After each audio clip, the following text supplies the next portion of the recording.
3 شعبان شب شروع ہونے والی ہے، پیغمبر بیٹی کے پاس آتے ہیں اور آنے کے بعد کہتے ہیں بیٹی میں تجھے ایک پیغام دینے آیا ہوں تاکہ تو گھبرا نہیں، اور وہ یہ ہے کہ آج رات کو تیرا وہ بیٹا آنے والا ہے اس دنیا میں جو 3 مرتبہ روز تجھے سلام کرتا رہا، لیکن جب وہ آئے گا نا تو اس کے آنے سے پہلے تیرا گھر اتنا روشن ہو جائے گا، اتنا روشن ہو جائے گا کہ نئے آدمی تو ڈر جائے، گھبرا نہیں جائے، ڈر جائے۔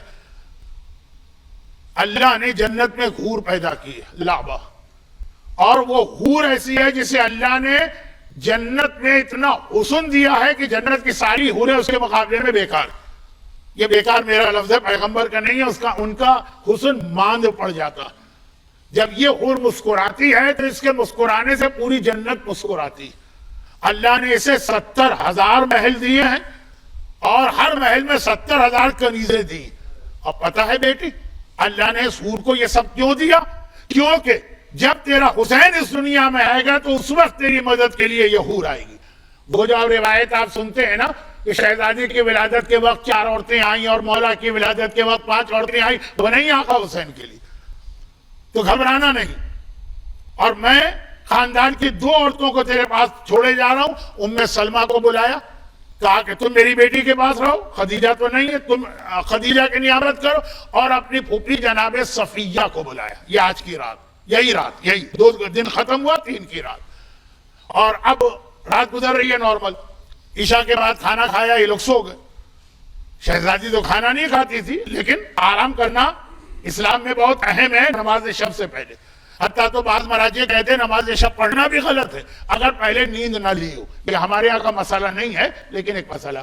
آدھی رات کے بعد یہ 3 عورتیں اٹھی، وضو کیا، نمازیں پڑھنے لگی کہ اچانک فجر سے کچھ پہلے پورا کمرہ اتنا روشن ہو گیا کہ روشنی کی وجہ سے جناب ام سلمہ بھی ڈر گئی اور جناب صفیہ بھی ڈر گئی۔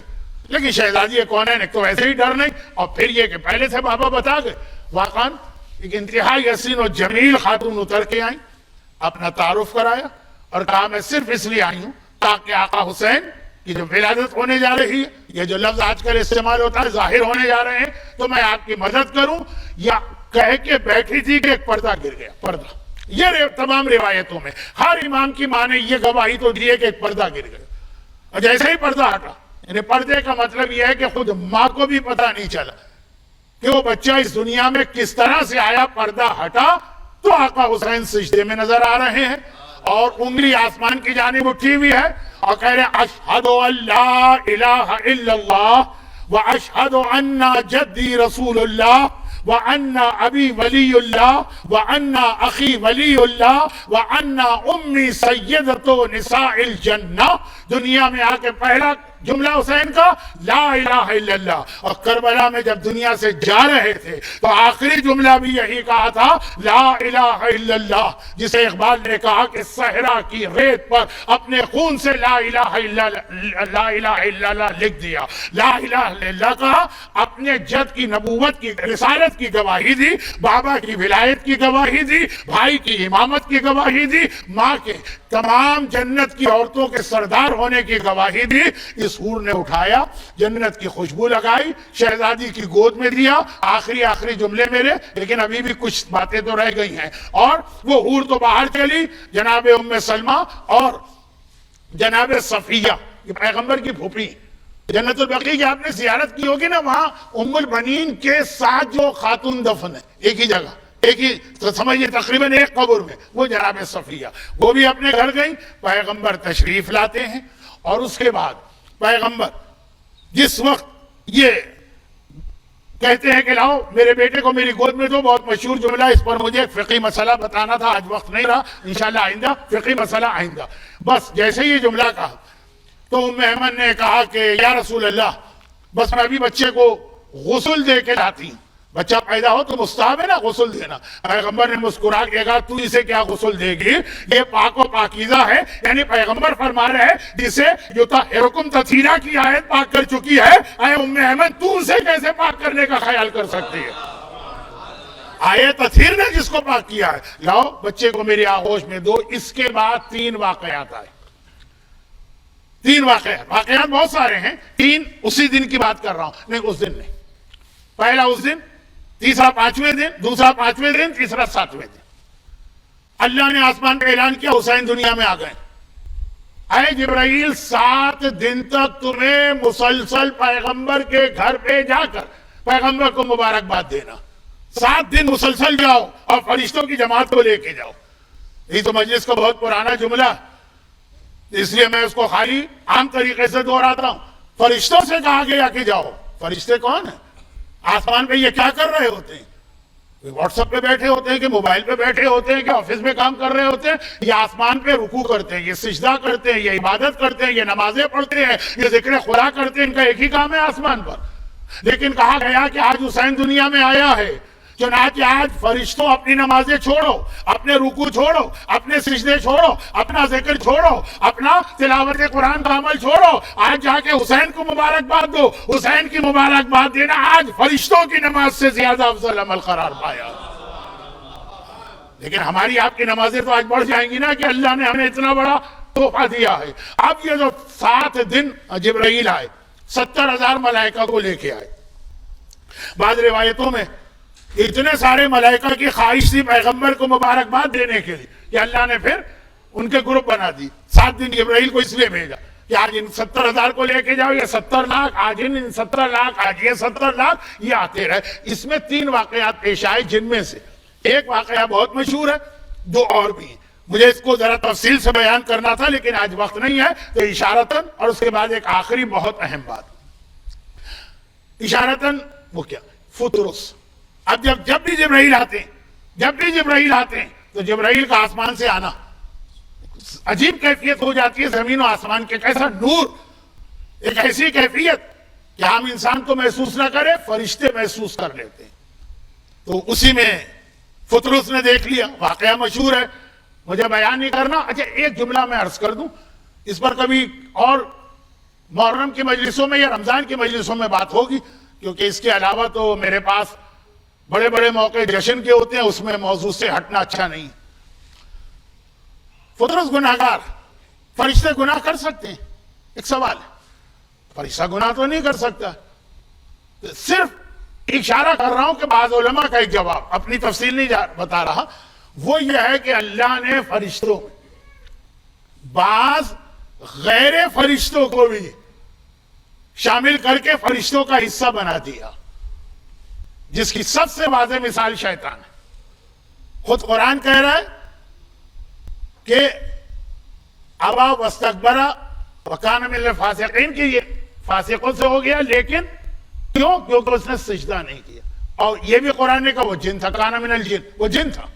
قرآن کہتا ہے شیطان جن تھا. تو حکم تو اللہ نے فرشتوں کو دیا تھا سجدے کو، شیطان کو تو یہ حکم ملے گی نہیں، وہ تو فرشتہ ہے ہی نہیں.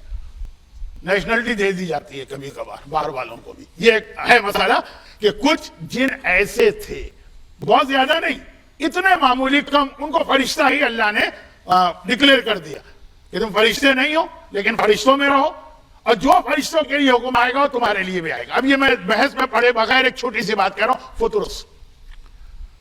اچھا فطرس پر یہ عذاب کیوں آیا؟ کیونکہ ہر ایک کو پتا ہے فطرس کا واقعہ پڑھ نہیں رہا ہوں، اسی لیے تو آئے نا کہ ایک دن اس نے اپنے آپ پہ فخر کر لیا.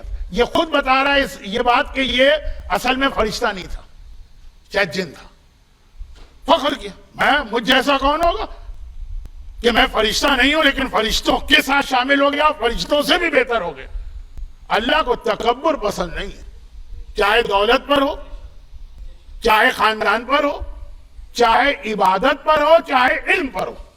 بس یہ پسند نہیں آیا کہ تمہیں تو اتنا بڑا عہدہ دیا گیا، فرشتوں کے ساتھ رکھا گیا، تم تکبر کرنے لگے.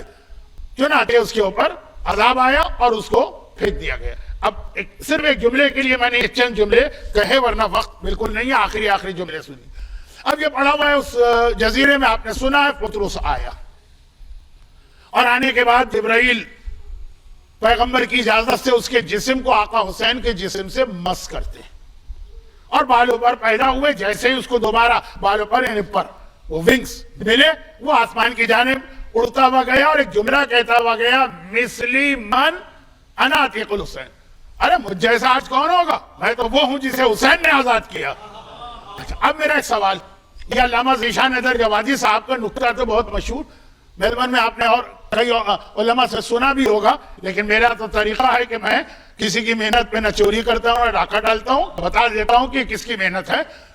علامہ ذیشان دہلوی صاحب اکثر یہ جملہ ابوظہبی میں پڑھا کرتے، دودھ کا جلا چھاچ بھی پھونک پھونک کے پیتا ہے نا، اور سانپ کاٹ لے کسی کو تو وہ رسی بھی اس کو نظر آئے گی تو ڈر جاتا ہے سانپ نہ ہونا، یہ ہوتا ہے نا۔ اے جبرائیل، اے فطرس، ابھی تو نے فخر کیا، اور ابھی کا مطلب ہے کہ پتہ نہیں کتنے ہزار سال پہلے فخر کیا کہ میں مجھ جیسا کون، میں اتنا بڑا، فرشتوں کے اندر بھی تو تجھ پر اتنا عذاب آیا، اور بڑی مشکل سے تیری یہ غلطی حسین کے تصدق میں معاف ہوئی، تو دوبارہ تو وہی غلطی کرنے لگا۔ جو میں نے 2 دن پہلے مجلس میں کہا بائی پاس کا آپریشن اس لیے تو نہیں ہوتا نا کہ آپ مغز والی نہاری اور پائے اور پراٹھے کھانے لگے، ابھی ابھی تو تیری غلطی معاف ہوئی اتنی مشکل سے، فخر کی وجہ سے، اور دوبارہ تو کہنے لگا مجھ جیسا کون ہوگا۔ تو فطرس کہے گا یہ پورا جملہ تو سنو، میں نے خالی یہ نہیں کہا مجھ جیسا کون ہوگا، میں نے کہا انا عتیق الحسین، میں وہ ہوں جسے حسین نے آزاد کیا۔ اپنی ذات پر فخر کرو تو عذاب خدا کے حقدار، اور حسین سے نسبت پہ فخر کرو تو رحمت خدا کے حقدار۔ میں نے نسبت حسین سے دی ہے، جو حسین سے اپنے آپ کو ملا دے اب اسے حق ہے فخر کرنے کا، جتنی بار بھی فخر کرے۔ لیکن پہلے دن فطرس، 5ویں دن سلسائیل۔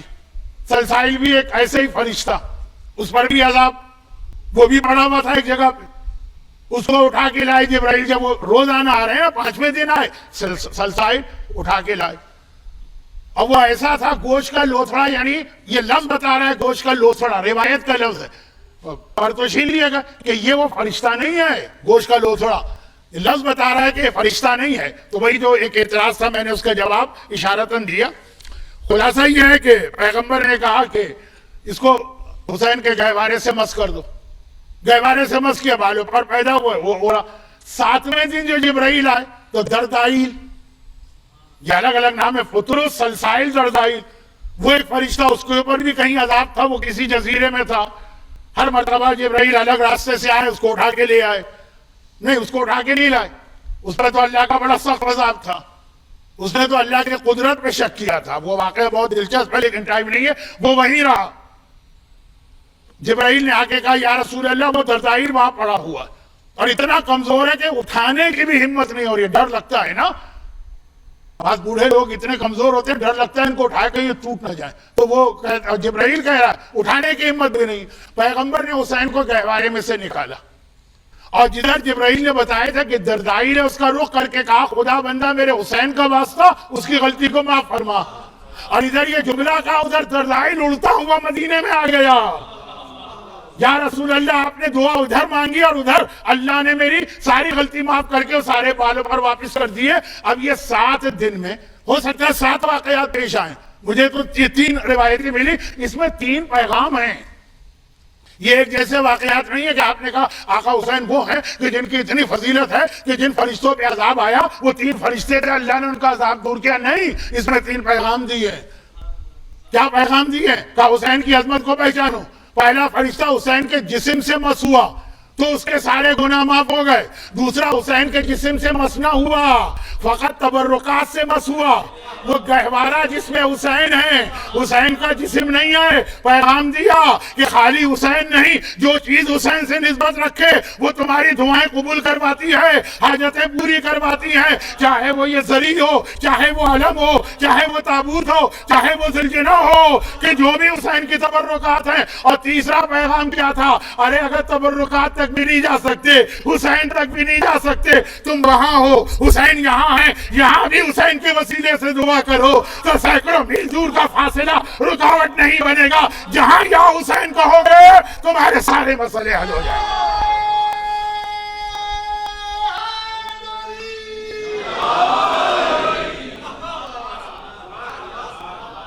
یہ 3 بہت اہم پیغام ہیں۔